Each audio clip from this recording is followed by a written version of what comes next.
Chers lecteurs, je m'appelle Louis. Je suis un chercheur en sciences établi en Allemagne. Je suis profondément attaché à ma foi. Je jongle entre les exigences du laboratoire et la ferveur de ma vie spirituelle. Mes journées sont principalement occupées par des expériences et des analyses de données. Mais j'ai toujours réservé mes soirées aux activités d'église et à la prière.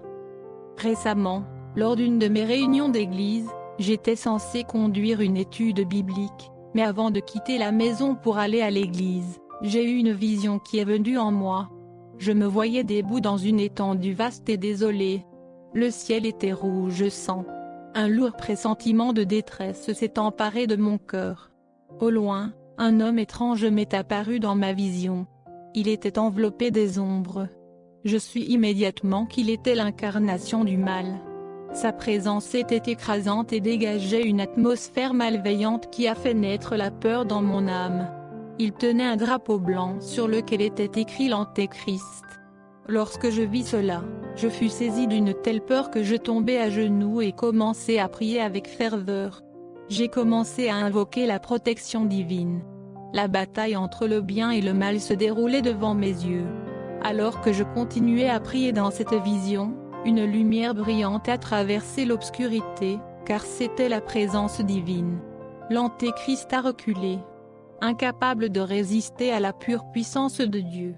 Dans un rugissement assourdissant, il a disparu dans l'abîme.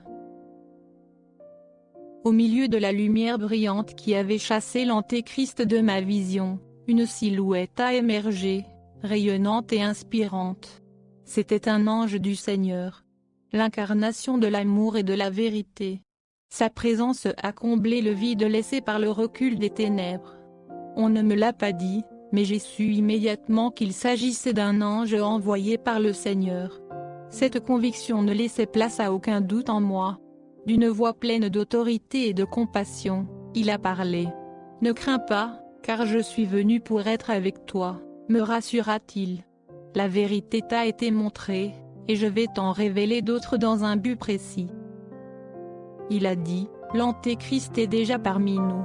Et son influence et ses manipulations ont déjà infiltré différents secteurs stratégiques et industriels dans le monde. Il a révélé que les forces des ténèbres s'étaient enracinées dans divers domaines de la société humaine. De la politique à la technologie, de la finance aux médias, les agents de l'Antéchrist ont manipulé et corrompu les secteurs. Ils ont semé la discorde et le chaos, qui ont éloigné l'humanité du chemin de la droiture. Dans cette vision, je réalisais que la bataille contre l'Antéchrist ne se limitait pas au domaine spirituel. C'était une bataille qui se jouait dans les tissus mêmes de la vie de notre monde. Les forces des ténèbres travaillaient sans relâche à saper les principes d'amour, de compassion et de justice, cherchant à égarer l'humanité. L'ange me décrivit une scène où l'Antéchrist manipulait les nations et tirait les ficelles dans les coulisses. Il semait la discorde et fomentait des conflits. Leur influence avait déjà conduit à de nombreuses guerres, bouleversements et tensions autour du monde.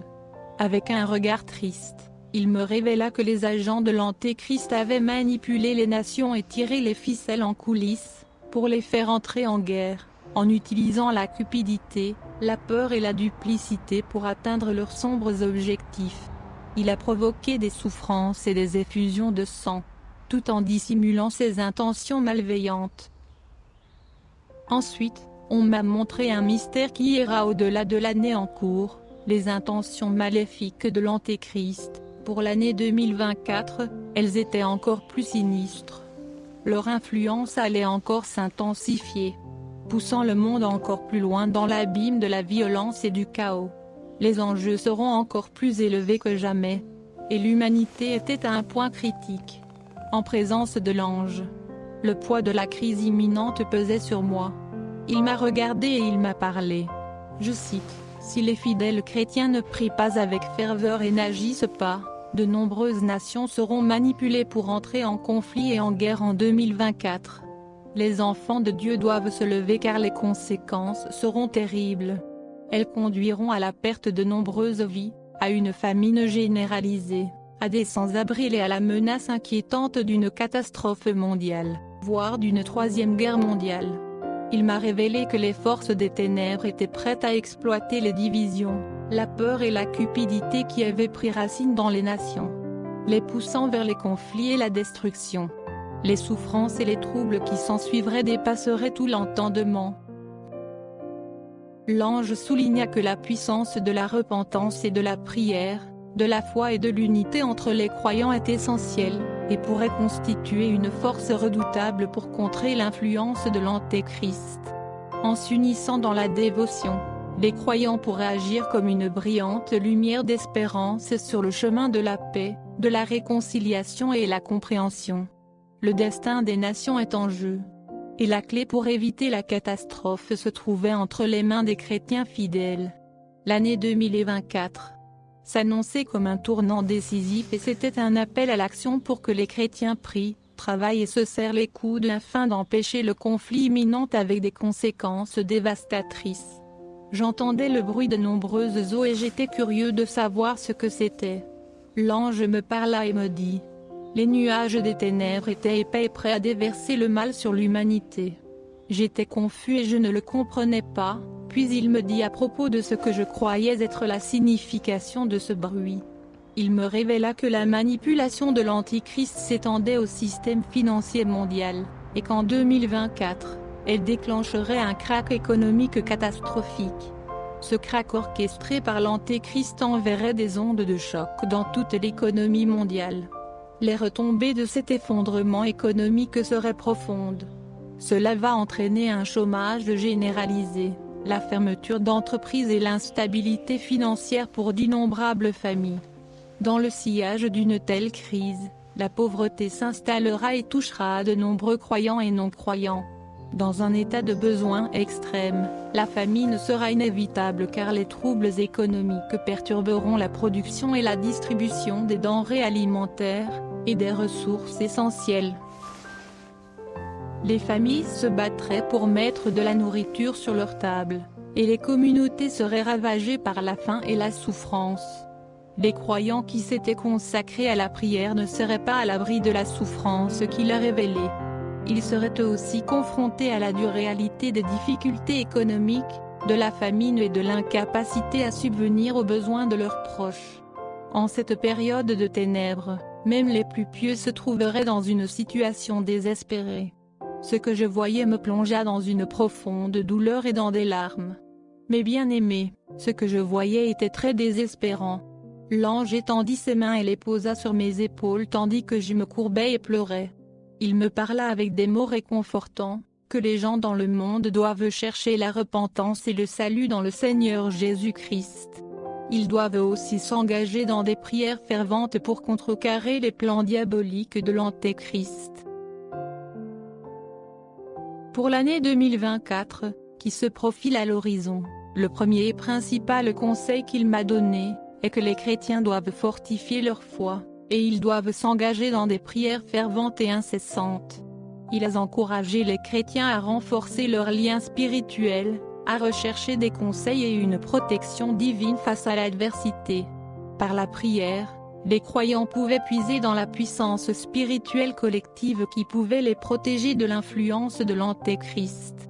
Deuxièmement, il a mentionné l'importance de l'unité entre les chrétiens. Ils devaient s'unir, indépendamment des dénominations ou des traditions, pour créer une formidable force de bonté et de lumière. La prise de conscience de l'infiltration de l'Antéchrist dans divers secteurs était une clé essentielle. Les chrétiens doivent propager cette connaissance afin de mobiliser leur communauté et leur société contre cette menace imminente. Et enfin, nous, chrétiens, devions mener une vie fidèle en faisant preuve d'amour et de compassion. Il ne suffit pas de prier et d'être conscient des événements. Ils doivent aussi être les agents d'un changement positif dans le monde. En apportant de l'aide à ceux qui sont dans le besoin. En nourrissant les affamés et en offrant un abri aux sans-abri. Ils pourraient combattre les tactiques de l'Antichrist de division et de souffrance. Je crois fermement que ce conseil qu'il m'avait donné était une indication pour que les chrétiens et fidèles participent activement à la prévention des ténèbres imminentes. En renforçant leur foi, en s'unissant aux autres et en incarnant l'amour et la compassion. Il pourrait constituer une force puissante contre les plans diaboliques de l'Antéchrist en 2024. C'était un appel à l'action pour être la lumière dans un monde menacé par les ténèbres. Il m'a ensuite dit un mot. Je cite. Le monde doit se réveiller. La repentance et le salut sont les seuls moyens par lesquels Dieu peut intervenir pour nous aider. Les fidèles chrétiens doivent prier. Et les intercesseurs doivent continuer à élever des prières d'encens vers le ciel. Et tout d'un coup, je repris mes esprits, et je commençais à prendre conscience de ce qui se passait autour de moi. J'ai joué mon rôle en faisant connaître cette rencontre et cette révélation. J'en ai même parlé longuement avec ma communauté. S'il vous plaît, aidez-nous à partager ceci sur votre plateforme. Ce que j'ai vu qui arrivera en 2024 était désespérant. Et les chrétiens doivent suivre tous les conseils donnés par le Seigneur par l'intermédiaire de son ange, avec tout le sérieux nécessaire pour prévenir ce danger imminent. L'Antéchrist et ses agents sont en train d'établir leur emprise complète sur cette terre, dans un avenir proche. Merci d'avoir regardé jusqu'à la fin. Aidez-nous à diffuser ce message au reste du monde, en le faisant suivre à tous vos amis et aux membres de votre famille. Que Dieu vous bénisse tous.